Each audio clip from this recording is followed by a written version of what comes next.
Good morning, Your Honor. Andrew, you have 4 different registrations. You have 5 tickets that go back to 2004, 2005, and 2006. Can you prosecute those tickets? No, Your Honor, not from '04, '05. We won't even have copies of those, Your Honor. Those matters are going to be dismissed. I wasn't aware of them. Anyway, I'm sorry. Well, I mean, Thank you. the issue isn't whether you are aware of them. The issue is whether or not they were placed on the vehicle, and they were. At the time, you were living on 9th Street in Woonsocket. We're keeping track of you. Then you got a ticket on Friendship Street in 2008. That was a parking meter on Friendship Street. That's going to cost you $25. Then you have a parking meter in 2014 on Friendship Street. It's going to cost you $25. So far, you're doing pretty good because all you got is $50. The case begins with a look at a long history of tickets, some dating back to 2004. Inspector Kerrigan immediately shows leniency, agreeing to dismiss the old tickets from 2004-2006 because the records are likely incomplete. The judge keeps 2 tickets from 2008 and 2014, settling the total fine at a manageable $50.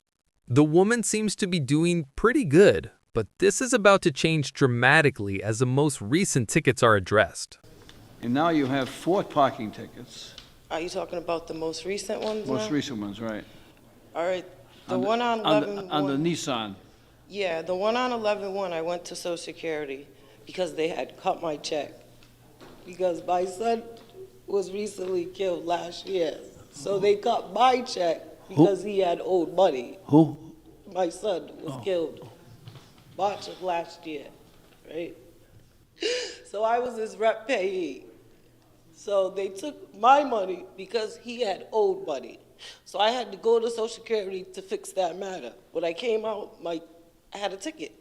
Then another time on the 5th, the parking meter wasn't working. I have the picture for that. On 1/4, I was at court because my landlord was trying to evict me. So I was at eviction court. Come out, I got a ticket. Mind you, he won possession of the apartment, so I had to move. So I got a ticket, he won possession of the apartment. Then I get another one because I tried to go to the legal services to try to get help to fix this.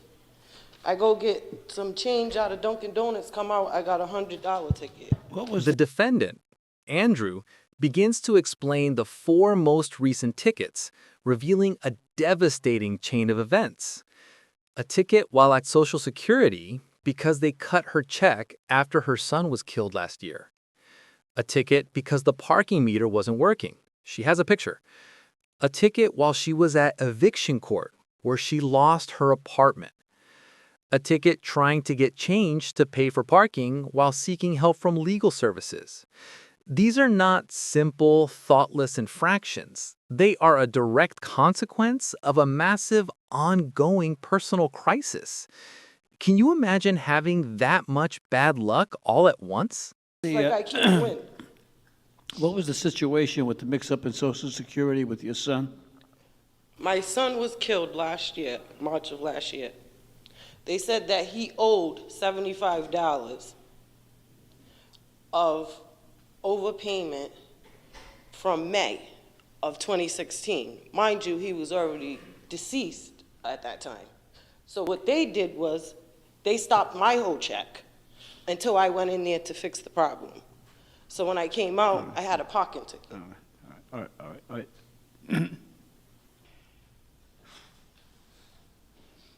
I've had a tough year already. I'm on SSDI. I don't have $400 to give you on top of whatever else. I really do.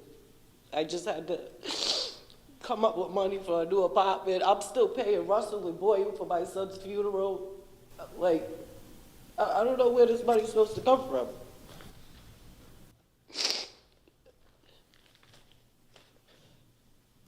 The emotional dam breaks as she details the Social Security mix-up.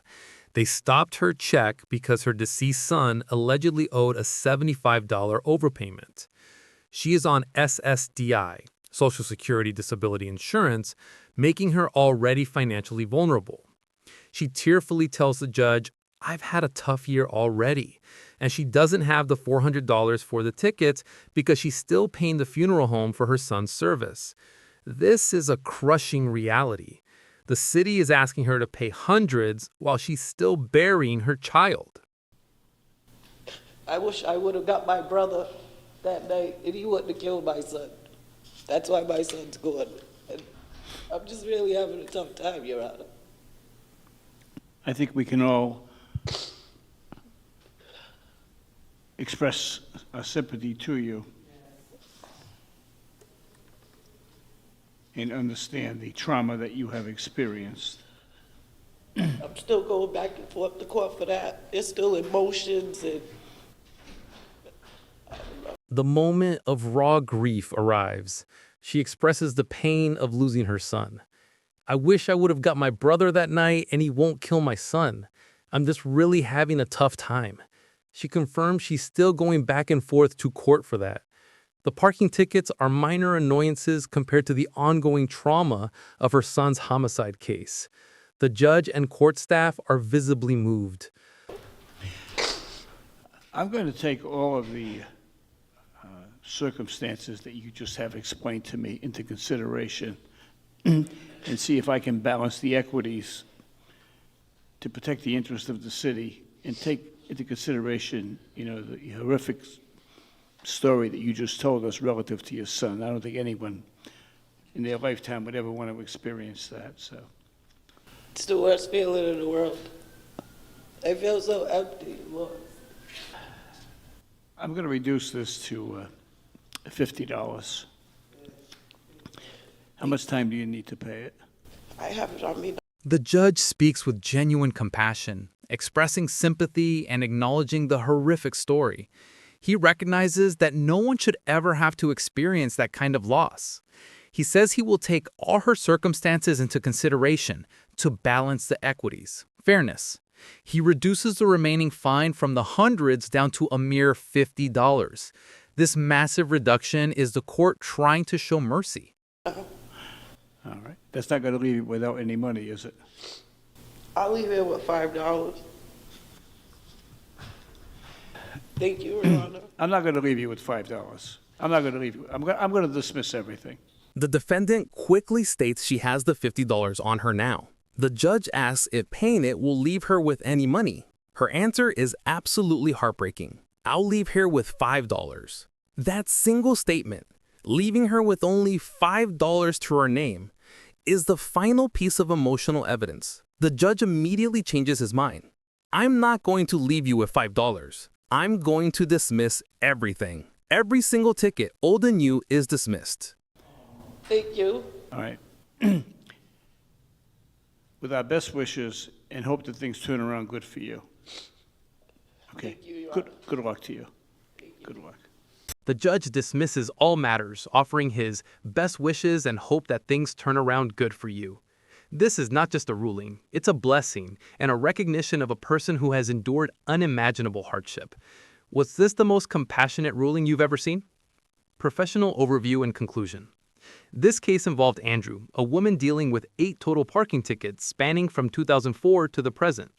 The recent tickets occurred while she was navigating the traumatic aftermath of her son's homicide and the ensuing financial fallout, including a mistaken suspension of her SSDI benefits and an eviction. The initial ruling was a fine of $50 for the oldest actionable tickets. However, upon hearing the defendant's testimony, particularly the fact that paying $50 would leave her with only $5 to live on, the judge demonstrated extreme compassion. The final ruling was a total dismissal of all tickets, new and old. The case is a powerful example of a court prioritizing human trauma, grief, and financial vulnerability over the strict collection of fines. All rise and hit subscribe bell so you don't miss the latest viral moments of compassion like this one. If you agree the judge made the right decision, share this video. Weigh in on the cases and tell us if you would have dismissed all the fines. You be the judge. Subscribe now.